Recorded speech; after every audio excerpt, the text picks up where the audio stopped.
நேயர்கள் எல்லாருக்கும் வணக்கம். சனி பகவானோட வக்கர காலம் உங்கள் ராசிக்கு என்ன செய்ய போகுது அப்படிங்கிறது தான் நம்ம பார்க்க போகிறோம். அதாவது சனி பகவானோட பயிற்சி அப்படிங்கிறது எந்த அளவுக்கு முக்கியமோ அந்த அளவுக்கு இந்த சனி பகவானோட வக்கர காலம் அப்படிங்கிறது ரொம்ப ரொம்ப முக்கியம். ஏன்னா இது சாதாரணமாக 10 நாள் 15 நாளைக்கு வந்துட்டு போகக்கூடியது கிடையாது. 4.5 மாதம், ஜூன் மாதம் 29ஆம் தேதியிலேருந்து நவம்பர் மாதம் 15ஆம் தேதி வரைக்கும். அப்போ ஒரு 4.5 மாதம் அப்படிங்கிறது ஒரு பெரிய காலகட்டம். அப்படிங்கிறதால இந்த வக்கர காலத்தில் சனி பகவான் கொடுக்கக்கூடிய பலாபலன்கள் அப்படிங்கிறத நம்ம ரொம்ப சரியாக பார்த்து வச்சுக்கணும். ஏன்னா பல பேர் சனி பகவான்னாலே பயப்படுவாங்க. சனி பகவானோட வக்கர காலம் அப்படின்னா அதை விட அதிகமாக பயப்படுவாங்க. என்ன பண்ணுவாரோ ஏது பண்ணுவாரோ தெரியலையே அப்படிங்கிற மாதிரி ஒரு நடுக்கம் இருக்கும். இப்போ புரட்டாதி நட்சத்திரத்தில் இருக்க சனி சதய நட்சத்திரத்துக்கு போகிறாரு. அக்டோபர் 5 அவிட்ட நட்சத்திரத்துக்கு போவார். அதன் பிறகு அவர் பழையபடி நேர்கதிக்கு போவார். இதே காலகட்டத்தில் பார்த்திங்கன்னா குரு பகவான் ரிஷபராசியில் இருக்கார், ராகு மீனத்தில் இருக்கார், கேது கன்னியில் இருக்கார். இந்த சனி பகவானோட வக்கரத்தோடு சேர்த்து இந்த வருட கிரகங்களோட நகர்வு அப்படிங்கிறதையும் பார்க்கணும். சனி பகவான் தன்னோட பார்வையை மேச ராசியில், சிம்ம ராசியில், விருச்சிக ராசியில் பதிகிறார். அதாவது செவ்வாயோட ஆதிக்கத்தில் இருக்க 2 ராசியை பார்க்குறாரு. மேசம் விருச்சிகம் ரெண்டையும் பார்க்குறாரு. சூரிய பகவானோட ஆதிக்கத்தில் இருக்கிற சிம்ம ராசியவும் பார்க்குறாரு. இது எல்லாமே பார்த்திங்கன்னா சனி பகவானுக்கு பகை வீடு. மேசம், சிம்மம், விருச்சிகம் 3மே பகை வீட்டை தான் சனி பார்க்குறாரு. அப்போ இந்த வக்கர காலத்தில் அவரோட பார்வைக்குன்னு தனி பலன் இருக்குது. இது எல்லாத்தையும் கூட்டி கழித்து இந்த 4.5 மாதம் உங்களுக்கு என்ன செய்ய போகுது அப்படின்னு பார்ப்போம். மீனராசி நேயர்களே, உங்களுக்கு இந்த சனி பகவானோட வக்கர காலம் எப்படி இருக்குது அப்படின்னு பார்த்தோம்னா, மீனராசிக்காரர்களை பொறுத்த வரைக்கும் 7.5 சனி அப்படிங்கிறது நடக்குது. 7.5 நாட்டாம் அப்படிம்பாங்க கிராம பக்கத்தில். 7.5 நாட்டாம் சனியில் இப்போ உங்களுக்கு சுத்து அப்படிங்கிறது நடக்குது. அப்படிங்கிறதால இந்த வக்கர காலம் அப்படிங்கிறது உங்களுக்கு ரொம்பவே சந்தோஷத்தை கொடுக்கக்கூடிய ஒரு காலகட்டமாக இருக்கும். ஏன்னா 7.5 சனியோட காலகட்டங்கிறது விரய சனி. 2.5 வருஷத்துக்கு விரய சனி, 2.5 வருஷத்துக்கு ஜென்ம சனி, 2.5 வருஷத்துக்கு பாத சனி. இப்போ நீங்கள் விரய சனியில் இருக்கீங்க, காசு பணத்தை விரயம் பண்ணக்கூடிய இடம். இதை நம்ம ஒரு 2ஆக பிரிச்சுக்கலான்னு வச்சுக்கலாம். ஏன்னா 3ஆவது இடத்துக்கு நம்ம போக வேண்டியதில்லை. அதாவது 30 வருஷத்துக்கு ஒருக்க சனி பகவான் ஒரு ராசிக்கு அப்படியே 7.5ல் உட்காருவார். இப்போ உங்களுக்கு 30 வயசுக்கு கீழ்பட்டவராக இருந்தீங்கன்னா உங்களுக்கு சுற்றாக இருக்கும். 30 வயசுக்கு மேற்பட்டவராக இருந்தால் 2ஆவது சுற்றாக இருக்கும். இந்த 30 வயசுக்கு கீழே இருக்கும்போது பார்த்திங்கன்னா பெரும்பகுதி எல்லாருமே பெற்றவங்களோட அரவணைப்பில் தான் இருப்பீங்க. அப்போ அந்த கஷ்டம் அப்படிங்கிறது பெருசாக நமக்கு தெரியாது. அப்போ பெற்றவர்களுக்கு தான் கஷ்டம் வரும். நம்மளால் விரைய செலவு, நமக்கு ஒரு பீஸு கட்டினா நம்ம காலேஜுக்கு போக மாட்டோம், பாதியில் ஓடியாந்துருவோம், இந்த மாதிரிலாம் ஓடிக்கிட்டு இருக்கோம் இல்லையா? அப்படி தான் இருக்கும். அப்போ 2ஆவது சுற்று உள்ளவங்களுக்கு தான் நம்ம முக்கியமாக பார்க்கணும். ஏன்னா அப்புறம் தான் குடும்பம், புள்ள, குட்டி அப்படிங்கிறதெல்லாம் அந்த 30 வயசை கடந்தவங்களுக்கு தான் எல்லாமே அமையும். அப்படிங்கிறதால இந்த காலகட்டம் அப்படிங்கிறது விரய சனி அப்படிங்கிறது ரொம்ப கொடுமை. 10 ரூபா காசு நம்மளால் மிச்சம் வைக்க முடியாது. அப்படி தான் இருக்கும். 10,000 சம்பாரித்து வீட்டுக்கு எடுத்துகிட்டு போனால் வீட்டில் 15,000 செலவு காத்துக்கிட்டு இருக்கோம். 50,000 எடுத்துகிட்டு போனால் 60,000 காத்துக்கிட்டு இருக்கோம். இந்த மாதிரி வாழ்க்கையில் கடன் வாங்கவே கூடாதுடா. கூழை குடித்தாலும் கஞ்சியை குடித்தாலும் நான் 10 ரூபா ஒருத்தண்ட கடன் வாங்கி நிற்க மாட்டேன் அப்படின்னு லட்சியத்தோட வைராக்கியத்தோடு வாழ்கிறாங்க பார்த்தீங்களா? அவங்கள கூட கடன் வாங்க வைக்கக்கூடியது தான் இந்த விரய சனி அப்படிங்கிறது. அப்போ கடங்கண்ணி அப்படிங்கிறது கண்டிப்பாக இருக்கும். அப்படியே இல்லாட்டி எங்கேயாவது போய் சிக்கிடுவோம். நம்ம ஏதோ ஒரு ரூபத்தில் யாரோ ஒரு கூட்டாளிக்கு அர்ஜென்ட்டுக்கு பணம் வாங்கி கொடுத்துட்டு நம்ம காசை கை கட்டி நின்று இந்த மாதிரி ஒரு சூழல் அப்படிங்கிறது வரும். அப்படிப்பட்ட நேரத்தில் தான் ஓடிக்கிட்டு இருக்கு. நகை நட்டெல்லாம் கொஞ்சம் அடமானத்துக்கு போகும். குடும்பத்துலேயும் பார்த்திங்கன்னா ஒரு மதிப்பு மரியாதை குறையும். என்னடா இந்த ஆள் இப்போ திடீர்னு எல்லா காட்சியும் செலவு பண்ணிட்டு வெட்டியாக உட்காந்துருக்கானே அப்படின்னு.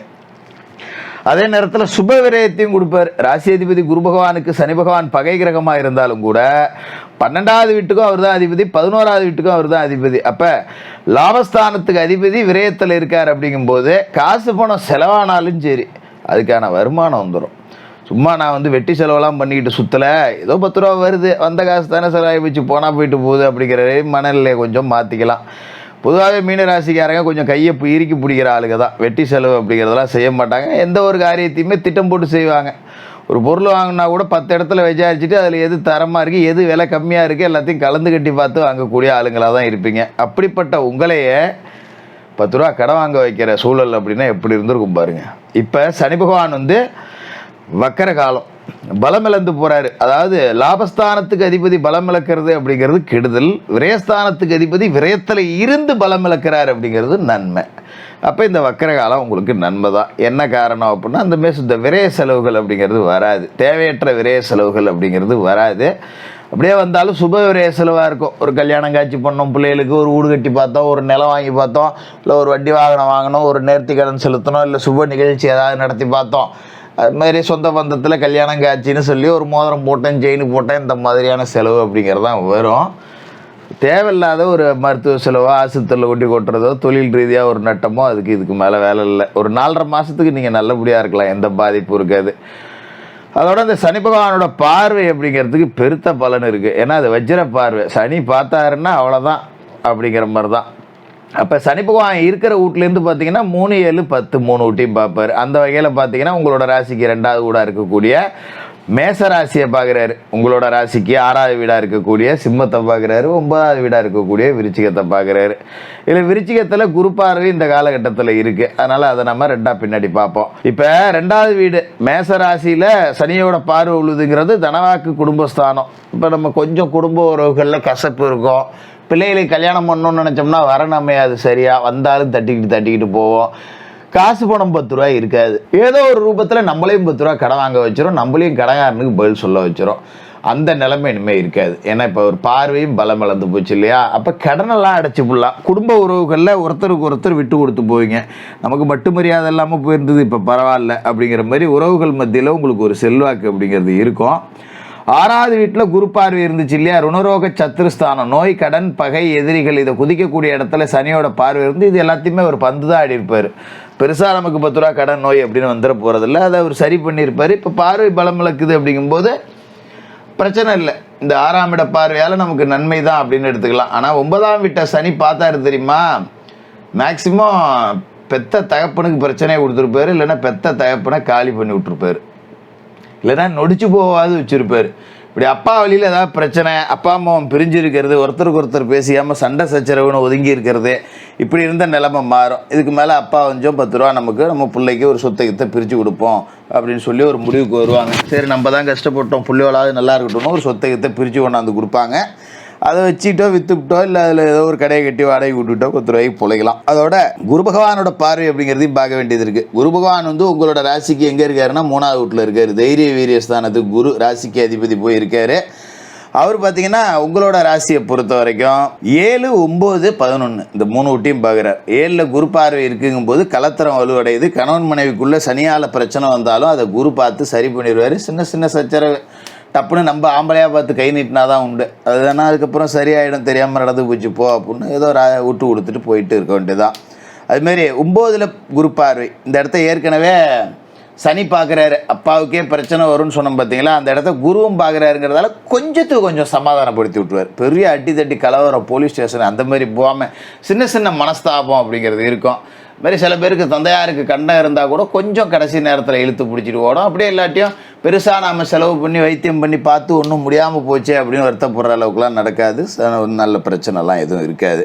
மாரி குருவோட பார்வை அப்படிங்கிறது லாபஸ்தானத்தில் உழுது, லாப வீட்டில் உழுது. விரயத்தில் சனி இருந்தாலும் கூட லாபத்தில் குரு பார்வை இருக்கும்போது வரக்கூடிய விரயத்துக்கு தக்கன வருமானம் 10 ரூபா கொடுத்துருவாரு, கவலைப்பட வேணாம். சர்ப்பதோஷ பிடியில் இருக்கீங்கிறதான் ஒரு சங்கடம். அது ஜென்மராசிக்குள்ளேயே யார் உட்காந்துருக்கா? விஷ பாம்பு ராகு உட்காந்துருக்கும். கனவுல பாம்பு வர்றது, வண்டி வாகனத்தில் போனால் குறுக்க பாம்பு வர்றது, மேலே தீண்டாது ஆனால் அடிக்கடி நம்மளை பயமுறுத்திக்கிட்டு இருக்கோம். இந்த மாதிரி அதாவது பாம்பு அப்படிங்கிற வார்த்தையை நம்ம வாரத்தில் ஒரு 2 நாளாவது பயன்படுத்தாமல் இருக்கவே மாட்டோம். அந்த மாதிரி சூழல் அப்படிங்கிறத இந்த சர்ப்பதோஷம் கொடுக்கறது. கலத்தரத்தில் உங்களுக்கு கேது இருக்காரு, ஆனால் கேதை குரு பார்த்து புனிதப்படுத்திடுறாரு. அதனால் நீங்கள் அதை பற்றி பெருசாக கவலைப்பட வேண்டியதில்லை. ராசிக்குள்ளே இருக்கிற ராகு தான் பிரச்சனை. அப்போ சர்ப்பசாந்தி பரிகாரங்களை யோகபலம் பெற்ற ஒரு நன்னாளில் நீங்கள் செஞ்சுக்கிறது அப்படிங்கிறது தான் நல்லது. அப்படி பெரிய பாதிப்புகள் எதுவும் இருக்காது.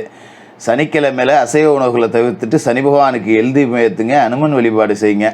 செவ்வாய்க்கிழமை ராகுகால நேரத்தில் துர்க்கையம்மனுக்கு எலுமிச்சை பழத்தால் தீபம் ஏற்றுங்க. மாற்றுத்திறனாளிகளுக்கும் சாலையோரத்தில் வசிக்கக்கூடியவர்களுக்கும் உங்களால் முடிஞ்ச உதவிகள் அப்படிங்கிறத செஞ்சுட்டு வாங்க. இந்த சனி பகவானோட வக்கர காலம் அப்படிங்கிறதே உங்களுக்கு இந்த வீண் செலவு, வெட்டி செலவு, மருத்துவ செலவுலேருந்து விடுதலை கொடுத்து 10 ரூபா காசு போனோம், செலவாகி போனது, பேங்க் அக்கௌண்ட் காலியாக போனதை மறுபடியும் கொஞ்சம் சேர்த்து வைக்கிற காலமாக இருக்கும். மீனராசிக்காரர்களுக்கு வாழ்த்துக்கள்.